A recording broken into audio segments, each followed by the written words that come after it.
حضرت اعلیٰ حضرت علم و حکمت علم و حکمت اعلیٰ حضرت اعلیٰ حضرت اعلیٰ حضرت اعلیٰ حضرت علم و حکمت علم و حکمت مشتعش کے مصطفیٰ اعلیٰ حضرت عظیم البرکت فرماتے ہیں، خدا فرماتے ہیں حشر تک ڈالیں گے ہم، امی سی مچی سے میں بات کو آگے چلاتا ہوں، فرماتے ہیں حشر تک ڈالیں گے ہم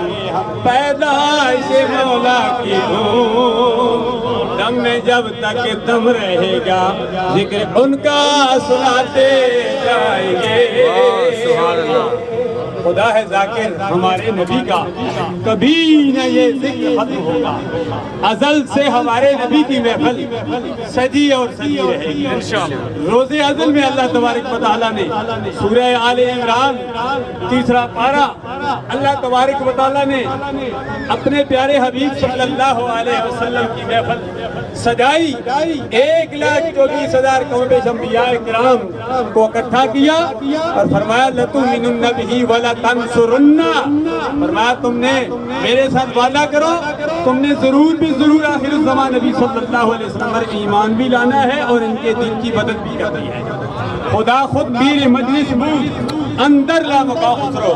محمد شمع محفل بود شب جائے کہ منظم، وہ محفل ایسی ہوگی شمع محفل میرے اور آپ کے آقا نامدار صلی اللہ علیہ وسلم کی ذات گرامی اور میر مجلس رب ذوالجلال، اور ذکر کس کا ہو رہا ہے؟ اللہ کے پیارے حبیب صلی اللہ علیہ وسلم کا ذکر ہو رہا ہے۔ اللہ فرماتا لام بھی تاکیدیہ ننہ بھی تاکیدیہ تاکید در تاکید قانون ثقیلہ۔ استاد علماء علامہ قاری یوسف حقانی صاحب، سید علماء کرام مولانا محفوظ الرحمان رضوی صاحب نور اللہ مرکزہ کے صاحبزادے خوبصورت انداز میں پیچھے آپ کو میسج دے رہے تھے۔ یہ علماء کرام اپنے اپنے انداز میں ابھی شکردرہ میں، اس کے بعد ابھی جسیہ میں میلاد مصطفیٰ کا جلوس ہے، آذان کا وقت بھی ہو چکا ہے، تو حاضرین و ناظرین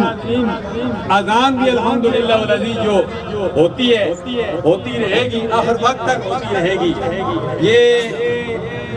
آذان میں بھی میرے اور آپ کے آقا نامدار صلی اللہ علیہ وسلم کا ذکر ہے۔ سبحان اللہ۔ اللہ تبارک و تعالیٰ نے فرمایا جہاں ہوگا میرا ذکر وہاں ہوگا آپ کا ذکر، جعلت کا ذکرا من ذکری فمن ذکرک ذکرنی، اے میرے پیارے حبیب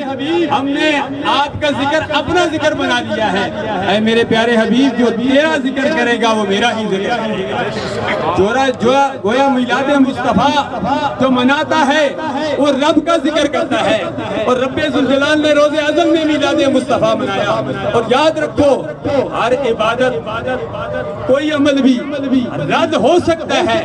لیکن میلاد مصطفیٰ منانا، رب ذوالجلال کے پیارے حبیب کا ذکر کرنا، رب ذوالجلال کے پیارے حبیب پر درود و سلام کے نذرانے پیش کرنا، علامہ حسین صاحب کی موجودگی میں، ان علماء کرام کی موجودگی میں میں یہ کہوں گا کہ یہ رد نہیں ہوگا، اس لیے